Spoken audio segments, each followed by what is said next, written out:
दोस्तों, एक लड़की जिसका पहले पति से कोर्ट चल रहा होता है, इसी दौरान उसकी मुलाकात एक लड़के से होती है और ये लड़की उस लड़के से प्यार कर बैठती है।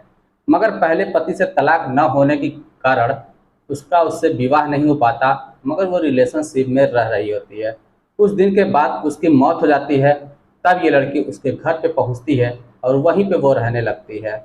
अब धीरे धीरे उसकी नज़दीकियाँ उसके ससुर के साथ बढ़ जाती हैं। वो अपने ससुर से ही संबंध बनाना शुरू कर देती है।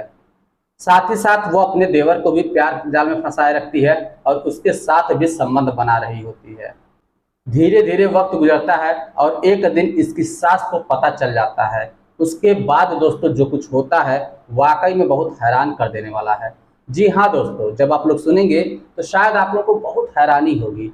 इसलिए इस वीडियो को पूरा ज़रूर देखिएगा, क्योंकि वीडियो के अंत में आपको एक बहुत बड़ी सीख मिलने वाली है।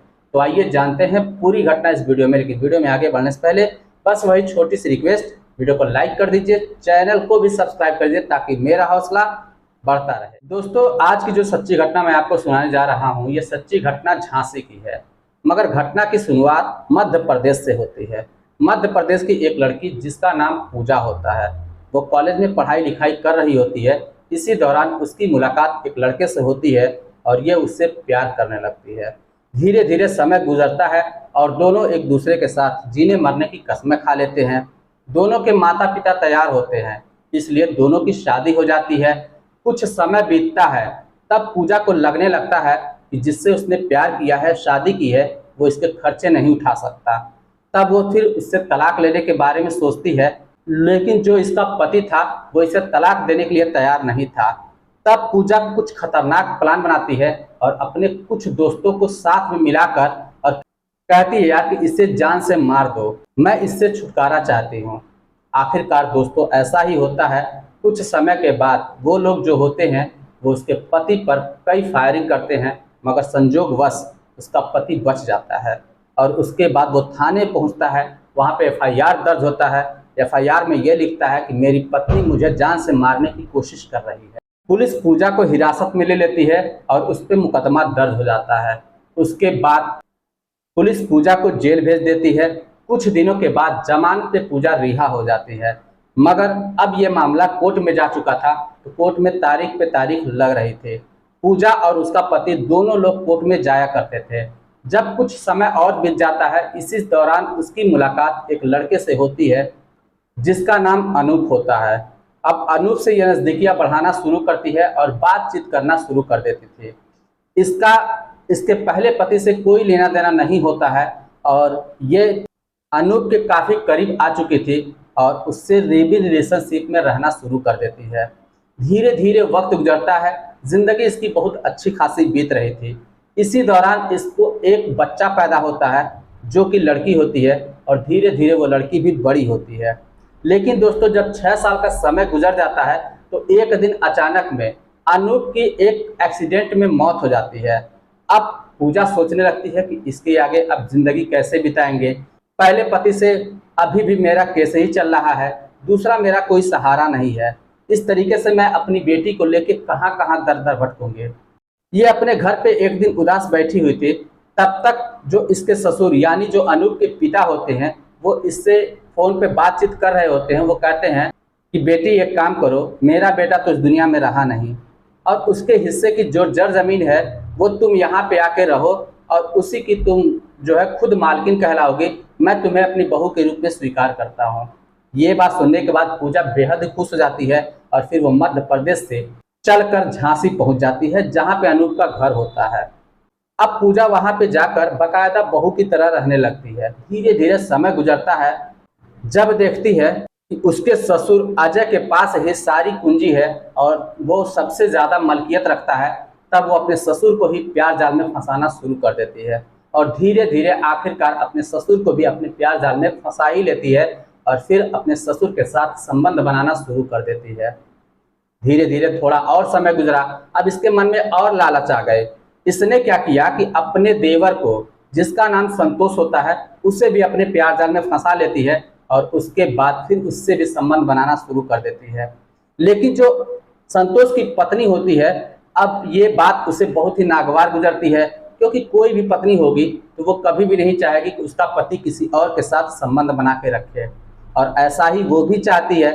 लेकिन इधर पूजा जो थी वो जिद पे अड़ गई। उसने क्या किया कि संतोष को अपने प्यार जाल में इतना फंसा रखा था, उसे शादी के लिए मजबूर कर दिया, और संतोष पूजा से शादी करने के लिए तैयार भी हो गया और शादी भी कर लिया। शादी करने के बाद फिर ये कहीं और पे रहने लगा। जो संतोष की पत्नी होती है वो फिर कोर्ट में केस कर देती है, जिसके बाद फिर इसका भी मुकदमा चलना शुरू हो जाता है। तब पूजा कहती है कि देखो, मैं तुम्हारे पति को छोड़ दूंगी, लेकिन एक शर्त है। अब सभी लोग पूछे कि शर्त क्या है। उसने कहा कि जो मेरे हिस्से की जमीन आ रही है, दोस्तों जो इसके हिस्से की जमीन लगभग 8 एकड़ के करीब में थी, जो दो भाई थे, एक अनूप था और एक संतोष था, तो दोनों को 8-8 एकड़ जमीन मिलनी थी। इसने कहा कि वही 8 एकड़ जमीन मुझे दे दो, मैं घर वापस चली जाऊंगी। अब ये बात जो उसके ससुर अजय होते हैं वो भी मान जाते हैं, जो संतोष देवर होता है वो भी मान जाता है। लेकिन जो संतोष की माँ थी, यानी जो पूजा की सास थी, वो इस बात से इनकार कर देती हैं। वो कहती है कि जब इसने मेरे बेटे से शादी ही नहीं की तो फिर इसका कोई भी हक नहीं बनता, जायदाद में कोई भी हिस्सा नहीं बनता। अब ये बात पूजा को बहुत ही नागवार गुजरती है। फिलहाल वो कुछ कर नहीं सकते थे। उसी समय उसने कुछ खतरनाक प्लान बना लिया और उसने कहा कि ठीक है, आप लोगों को नहीं देना है तो मत दीजिए, मैं अपने घर चली जाती हूँ मध्य प्रदेश। ग्वालियर में दोस्तों इसका घर होता है। ये अपने घर पे पहुंच जाती है और जाने के बाद वहां करीब 1 महीने का समय गुजरता है। 1 महीने के बाद उसकी एक बहन होती है जो कि बेहद ही गरीब होती है और बहुत तंगदस्ती में जी रही होती है। उसका भी एक लड़के के साथ अफेयर होता है। अब पूजा अपनी बहन के साथ एक खतरनाक प्लान बनाती है। कहती है कि देख बहन, अगर तू मेरी सास को मार देती है तो जो भी जायदाद के हिस्से मुझे मिलेंगे उसमें से हम दोनों आधा आधा कर देंगे। अब इसकी बहन भी, जिसका नाम कमला होता है, वो भी लालची होती है। उसने कहा ठीक है। अब दोनों मिलकर प्लान बनाते हैं और उसके बाद पूजा एक दिन अपने ससुर को फोन करती है, अजय को, और कहती है कि आपको और देवर जी को दोनों को हर हाल में आना है, मेरी बेटी का जन्मदिन है। अब दोनों मजबूर हो जाते हैं और कहते हैं कि ठीक है, अगर तू बुला रही है तो हमें आना ही होगा, क्योंकि जैसा बोल रही है कि बेटी तुम्हारी केक नहीं काटेगी तो हम जरूर आएंगे। आखिरकार दोस्तों वो लोग फिर घर से रवाना हो जाते हैं और ग्वालियर पहुंच जाते हैं। इधर बर्थडे केक कट रहा होता है और उधर जो पूजा की बहन होती है वो अपने प्रेमी आशिक के साथ झांसी पहुंच जाती है, अनूप के घर पर। वहां जाने के बाद सास घर में अकेली होती है, तो ये दोनों जाके अपना परिचय देते हैं। उसके बाद जो सास होती है इन लोगों को पानी वगैरह लेकर आती है, पानी पिलाती है। ये लोग अपने साथ में नींद की कुछ गोलियां लेकर गए हुए थे, तो ये पानी में नींद की गोलियां मिलाकर और जो पूजा की सास होती है उन्हीं को पिला देते हैं, जिसकी वजह से वो नींद में मस्त हो जाती है और उसके बाद उनकी हत्या कर दी जाती है और घर में जो भी सामान वगैरह था सारा कुछ लूट कर लेकर ये फिर फरार हो जाते हैं। उसके बाद 24 जून 2025 को जब संतोष और अजय दोनों घर पे जाते हैं तो वहां पे अजय क्या देखते हैं, उनकी पत्नी को बांधा गया है और बांधने के बाद बड़ी ही निर्मम तरीके से उनकी हत्या कर दी गई है और सामान पूरा बिखरा पड़ा है। ऐसा लग रहा था कि घर में लुटेरे घुस आए हों और लूटपाट के लेकर चले गए हों। अब जो अजय होते हैं और उनका बेटा संतोष होता है, दोनों लोगों को शक पूजा की तरफ ही जा रहा होता है, तो वो तुरंत ही थाने में जाकर रिपोर्ट दर्ज करते हैं और उसके बाद पूजा के खिलाफ FIR दर्ज हो जाता है। पुलिस जब पूजा को गिरफ्तार करती है और उससे पूछताछ करती है तो पूजा कहती है कि मैं कैसे कर सकती हूँ, मैं तो यहाँ पे अपनी बेटी का जन्मदिन मना रही थी और मेरे ससुर मेरे देवर दोनों लोग मेरे साथ थे, तो मैं ऐसा कर ही नहीं सकती। लेकिन जब पूजा और भी ज़्यादा दबाव बनाती है, उसका मोबाइल रिकॉर्ड चेक करती है, दबाव जब ज़्यादा बनता है तब पूजा टूट जाती है और वो कहती है कि हाँ, मैंने अपनी बहन के साथ मिलकर ये कांड किया है, क्योंकि मेरी सास मुझे जायदाद में हिस्सा देने से मना कर रही थी और मैंने अपने बहन को लालच दिया। मेरी बहन अपनी प्रेमी के साथ तो वहाँ पे 100 किलोमीटर दूरी पे गई और वहाँ पे उसने हत्या किया और वहाँ पे लूटपाट का सामान वगैरह जो भी था, जेवर वगैरह पैसे वगैरह सारे कुछ लूट लिए। लगभग 8 लाख का जेवर लूट लिया। ये सारा चीज मेरी बहन का किया धरा है मेरे कहने पर। अब पुलिस को जब इस बात का पता चलता है वो तुरंत ही उसकी बहन को भी गिरफ्तार करती है और दोनों को फिर जेल भेज देती है।